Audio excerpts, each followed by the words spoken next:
नमस्कार दोस्तों, मैं प्रवेश कुमार आपके अपने YouTube channel science concept by प्रवेश को स्वागत करता हूं। चलिए दोस्तों, आज हम पढ़ते हैं जनरल केमिस्ट्री यानी कि सामान्य रसायन। ठीक है, जनरल केमिस्ट्री हमने एक पहले वीडियो अपलोड कर दिया है। उसमें हमने आपको पदार्थ के बारे में बताया था। किसके बारे में बताया था? पदार्थ यानी मैटर के बारे में बताया था। ये मैटर क्या होता है ये हमने उसमें पूरा डिटेल से बताया है। मैटर क्या है, केमिस्ट्री क्या है ना। तो हमने जैसा पहले बता चुके हैं, उसमें क्या है, मैटर क्या है कि हमारे चारों ओर की जितनी भी जो वस्तुएं हैं उनको हम क्या बोल देते हैं? मैटर यानी कि पदार्थ बोल देते हैं। अब उनको हम क्यों कहते हैं पदार्थ? क्योंकि उनमें क्या होता है, द्रव्यमान और वो स्थान घेरती है। हम इसीलिए उनको क्या बोल देते हैं? मैटर कहते हैं। ठीक है, आपको पता है जितनी भी चारों की वस्तुएं हैं उनमें सब में द्रव्यमान होता है और वो स्थान भी घेरती हैं, इसीलिए वो क्या होते हैं? पदार्थ या फिर मैटर होते हैं। ठीक है, अब पदार्थ किसका बना होता है? पदार्थ छोटे छोटे कणों का मिलकर बना होता है। ठीक है, तो आज हम पढ़ते हैं कि पदार्थ बना किसका होता है। ठीक है, तो पदार्थ जिन छोटे छोटे कणों का मिलकर बना होता है उन कणों को हम क्या बोल देते हैं? परमाणु कहते हैं। तो चलिए आज हम किसके बारे में डिस्कस करेंगे? परमाणु को, यानी कि कंपोजिशन पार्टिकल्स ऑफ मैटर। तो पदार्थ यानी कि मैटर, ये किसका बना होता है? Small particle.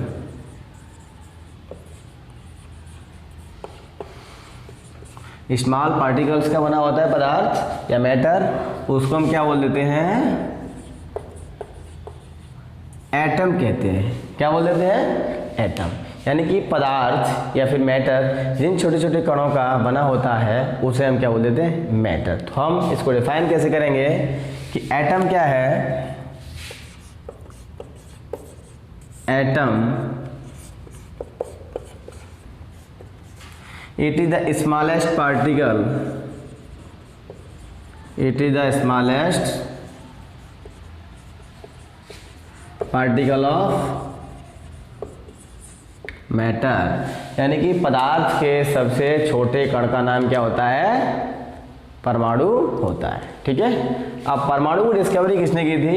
एक जॉन डाल्टन नामक साइंटिस्ट थे। आपको पता होगा और नहीं पता हो तो अब मालूम पड़ गया होगा कि जॉन डाल्टन नामक साइंटिस्ट थे। उन्होंने किसकी खोज की थी? एटम की खोज की थी। ठीक है, तो डिस्कवरी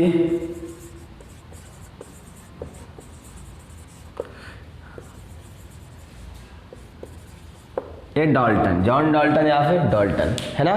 तो चलिए हम इसके बारे में देख लेते हैं, एटम कैसा होता है, क्या सिस्टम होता है। ऐसा अज्यूम किया जाता है कि एटम एक राउंडेड स्ट्रक्चर होती है। राउंडेड मतलब उसकी स्ट्रक्चर कैसी होती है? एक गोलाकार संरचना होती है परमाणु की। ठीक है, तो गोलाकार कैसी होती है वो हम देख ले रहे हैं।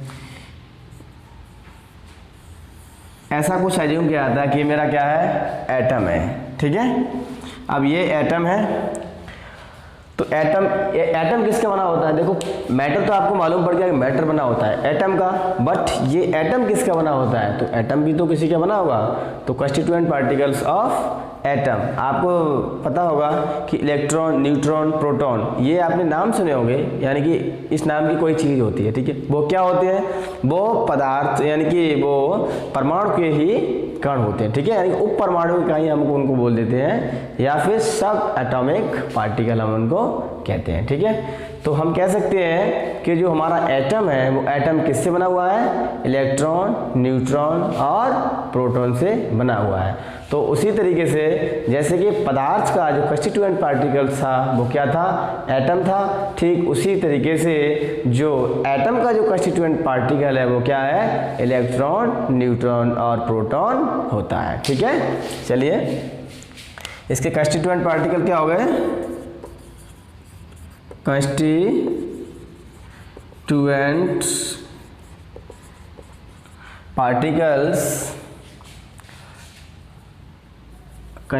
particles of atom.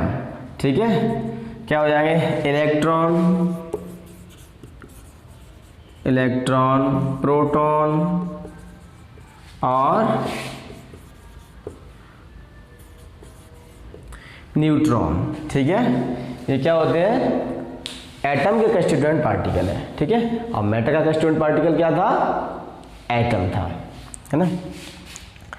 तो इसको हम बोले हैं कि परमाणु के संघटक कण, ये संघटक कण होते हैं, ठीक है। इसके अलावा और भी होते हैं, वो और कौन कौन से होते हैं, एक तो होता है मीजॉन,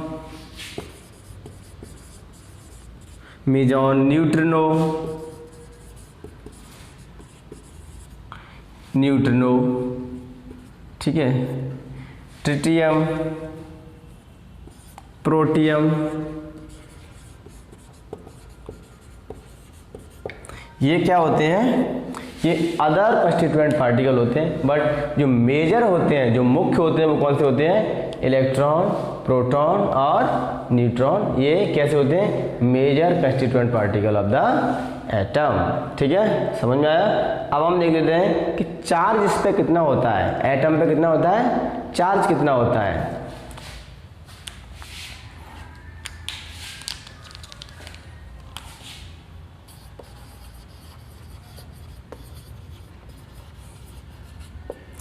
चार्ज ऑन एटम या फिर परमाणु पर आवेश, परमाणु पर आवेश। अब चार्ज आता कैसे है, ये मैंने आपको बताया कि इसमें क्या है, इलेक्ट्रॉन, प्रोटॉन और न्यूट्रॉन है। तो जब ये पार्टिकल कैसे हैं, ये चार्जेबल पार्टिकल, इनके पास चार्ज होता है। तो जब ये इसमें हैं तो इसका मतलब क्या है, एटम पे भी कुछ चार्ज होगा। अब वो देख ले रहे हैं एटम पे चार्ज क्या होगा, कितना होगा, ठीक है। तो चार्ज एटम पे कितना होता है, वो किसी भी, कोई भी अगर हमारा एटम है, उस एटम में जितने इलेक्ट्रॉन होंगे उतने ही प्रोटॉन होते हैं, यानी कि number of proton equal to number of electron in a atom, ठीक है। यानी कि एक एटम में परमाणु तथा एक एटम में इलेक्ट्रॉन तथा प्रोटॉन की संख्या बराबर होती है। इसी बराबर के कारण उस पर आवेश कितना होता है, शून्य, यानी कि जीरो चार्ज होता है परमाणु पर। हम इसमें लिखेंगे number of proton equal to number of electron in an atom, ठीक है। मान लिया शेप तो मैंने इसको आपकी बता दी है कि इसकी क्या होती है, कुछ ऐसी करके शेप होती है। इस बीच वाले पार्ट को मैं क्या बोल रहा हूँ, न्यूक्लियस, यानी कि नाभिक, ठीक है। इस वाले पार्ट को हम बोल रहे हैं सेल या फिर कोश, हम इसको कहते हैं, ठीक है। अब इसमें जो इलेक्ट्रॉन, न्यूट्रॉन, प्रोटॉन, जो इनकी जो लोकेशन है वो कहाँ है, कि इलेक्ट्रॉन कहाँ पर होते हैं, सेल में होंगे, सेल में घूम रहे होंगे। बट हमारे जो प्रोटॉन हैं, प्रोटॉन और न्यूट्रॉन हैं, ये हमारे कहाँ होंगे, न्यूक्लियस, यानी कि कहाँ होंगे, नाभिक में होते हैं, ठीक है। तो प्रोटॉन और न्यूट्रॉन कहाँ होंगे, नाभिक में, और जो इलेक्ट्रॉन होंगे वो कहाँ होंगे, सेल में चक्कर लगा रहे होंगे। तो हमने यहाँ पे क्या लिखा है कि number of proton equal to number of electron in an atom, यानी कि किसी भी परमाणु में प्रोटॉन तथा इलेक्ट्रॉन की संख्या क्या होती है, बराबर होती है, ठीक है। अब बराबर होती है तो मान लिया मेरे पास एक क्या है, मैग्नीशियम है। मैग्नीशियम का एटॉमिक नंबर होता है 12। अब इसका मेरे पास क्या है, एक एटम है। तो चलो मेरे पास इसका एक एटम हो गया, क्योंकि राउंडेड शेप का होता है। तो इसमें इलेक्ट्रॉन कितने हैं, इलेक्ट्रॉन इसमें कितने हैं, 12 इलेक्ट्रॉन, 12 प्रोटॉन है, ठीक है। 12 इलेक्ट्रॉन है और 12 प्रोटॉन है। फिर एक जो प्रोटॉन होता है उस पर चार्ज कितना होता है, उस पर चार्ज होता है, charge on 1p equal two plus के 1.6 मल्टीप्लाई 10⁻⁻⁻⁹ कूलम, ठीक है। और सेम चार्ज इतना ही charge on electron, charge on 1 electron कितना होता है, माइनस के 1.6 मल्टीप्लाइड 10⁻⁻⁻�19 कूलम। अब इतना है, ठीक है, इतना एक इलेक्ट्रॉन पे चार्ज होता है और जस्ट उतना ही पॉजिटिव चार्ज किस पे होता है, प्रोटॉन पे होता है। अब चार्ज फिर एटम पे चार्ज क्या होता है, मान लिया मेरे पास क्या है 12 इलेक्ट्रॉन है, कितने हैं 12 इलेक्ट्रॉन है, तो 12 इलेक्ट्रॉन पर चार्ज कितना हो जाएगा 12 मल्टीप्लाई माइनस के 1.6 मल्टीप्लाई 10⁻⁻⁻⁹ कूलम, ठीक है। फिर उतने ही प्रोटॉन है तो प्रोटॉन का चार्ज कितना हो जाएगा प्लस के 1.6 मल्टीप्लाई 10⁻⁻⁹ कूलम मल्टीप्लाई 12, ठीक है, इतना ही तो हो जाएगा। यानी कि एक इलेक्ट्रॉन चार्ज इतना है तो 12 पे कितना होगा 12 गुना इतना, ठीक है। अब एक इलेक्ट्रॉन पॉजिटिव कितना है तो पॉजिटिव चार्ज कितना होगा 12 गुना प्रोटॉन का चार्ज।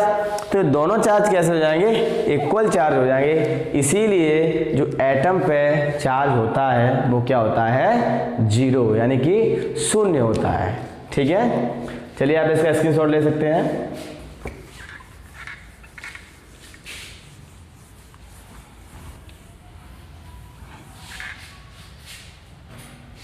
आपको मालूम हो गया कि एटम पर चार्ज कितना होता है 0 होता है। अब वो कैसे होता है वो आपको मालूम हो गया, ठीक है। अब हम देख ले रहे हैं कि ये आपने पढ़ा है, अभी तक पढ़ा हुआ ये तत्व और ये यौगिक और ये मॉलिक्यूल, ये क्या होते हैं, एक एक लाइन में इनको भी हम डिफाइन कर ले रहे हैं क्या होते हैं।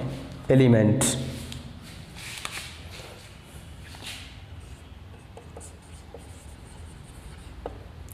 एलिमेंट क्या होता है, एलिमेंट का मतलब होता है कि कोई भी एक ऐसा पदार्थ जिसमें समान प्रकार के परमाणु हैं, कोई भी एक ऐसा पदार्थ है जिसमें परमाणु कैसे सभी एक जैसे परमाणु हैं, ठीक है। फॉर एग्जाम्पल अभी मैंने क्या लिया था मैग्नीशियम लिया था, तो मैग्नीशियम में क्या था, अब मैग्नीशियम जितने परमाणु होंगे वो सब एक जैसे ही होंगे। माना मैग्नीशियम का परमाणु कैसा है गोल है, तो जितने भी होंगे वो सब कैसे होंगे गोल होंगे, और उनमें जो प्रोटॉन होंगे वो 12 ही प्रोटॉन होंगे, यानी 12 प्रोटॉन होंगे, और उसमें जो इलेक्ट्रॉन होंगे वो कितने होंगे वो भी 12 ही इलेक्ट्रॉन होंगे, ठीक है। तो यानी कि एलिमेंट का मतलब क्या होता है कि इसमें सेम टाइप के क्या होंगे एटम प्रेजेंट होंगे, है ना।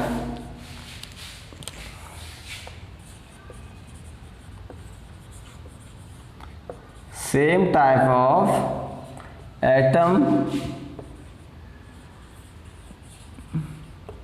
प्रेजेंट, ठीक है। यानी कि एलिमेंट में क्या होगा सेम टाइप के एटम होंगे। एग्जाम्पल में Na है, अब Na में जितने भी एटम होंगे, जैसे मेरे पास क्या है एक ये Na का एटम है, ये Na क्या है ये एलिमेंट है और ये इसका एटम है। अब इसके एक एटम में क्या होते हैं 11 इलेक्ट्रॉन 11 प्रोटॉन होते हैं। तो मान लिया मेरे पास क्या है Na का कोई कितने भी Na के एटम है, कुछ भी है, मतलब Na के 2 एटम यानी कि 2 एलिमेंट हैं, Na करके 2 जुड़े हुए हैं, तो इसका मतलब क्या है कि Na में सेम टाइप के एटम प्रेजेंट होते हैं, ठीक है। यानी कि एलिमेंट है क्या चीज़, एक ऐसा पदार्थ है, एक ऐसा मैटर है जिसमें समान प्रकार के परमाणु पाए जाते हैं, ठीक है। अब हम देखते हैं कंपाउंड क्या होता है, क्योंकि एलिमेंट के मिलने से कंपाउंड तो बनता है। आपने देखा होगा ये कार्बनिक यौगिक और ये अकार्बनिक यौगिक और ये बहुत तरीके के यौगिक आपने देखे होंगे, ठीक है। तो हम देख लेते ये यौगिक होता क्या है, व्हाट इज कंपाउंड।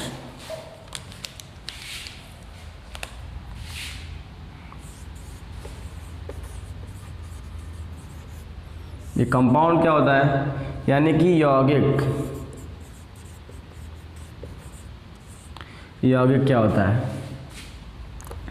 तो इसमें क्या होता है कि जितने भी जो एटम्स होते हैं एलिमेंट्स के, या हम इसको ऐसे कहें कि कंपाउंड 2 या 2 से अधिक प्रकार के तत्वों के एक निश्चित अनुपात में मिलने से बनता है, ठीक है।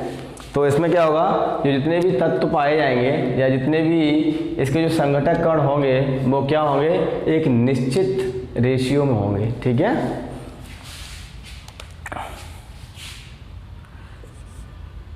तो इट फॉर्म्स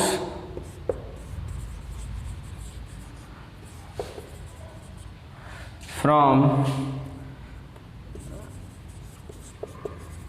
conjoining या joining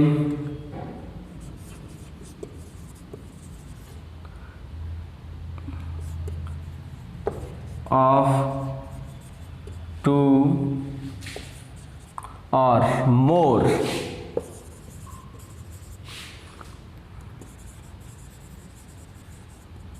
elements in definite proportion। जैसे कि मेरे पास क्या है, H2O है, क्या है, H2O है, और एक मेरे पास क्या है, H2O2 है। ठीक है, इसमें हाइड्रोजन मेरे पास कितने हैं, 2, ऑक्सीजन कितना है, ऑक्सीजन मेरे पास कितना है, 1, इसमें हाइड्रोजन कितने हैं, 2, ऑक्सीजन कितने, 2। ठीक है, अब देखो इसमें H/O2/1, इसमें क्या है, H/O2/2। अब जैसे ही मैंने इनका कंपाउंड यानी कि जो एलिमेंट थे इनका जो मैंने रेशियो चेंज किया है, तो रेशियो चेंज करने से क्या हो गया है, ये कंपाउंड ही चेंज हो गया। क्या चेंज हो गया, कंपाउंड चेंज हो गया। तो हम क्या कह सकते हैं कि जो हमारा कंपाउंड होता है वो 2 और मोर एलिमेंट्स के एक यानी कि डेफिनेट प्रोपोर्शन में कनेक्ट होने से या जॉइंट होने से क्या होता है, कंपाउंड की फॉर्मेशन होती है। ठीक है, चलिए आज के लिए इतना ही काफ़ी। अगर आपको लेक्चर पसंद आया हो तो वीडियो को लाइक तथा चैनल को सब्सक्राइब करें।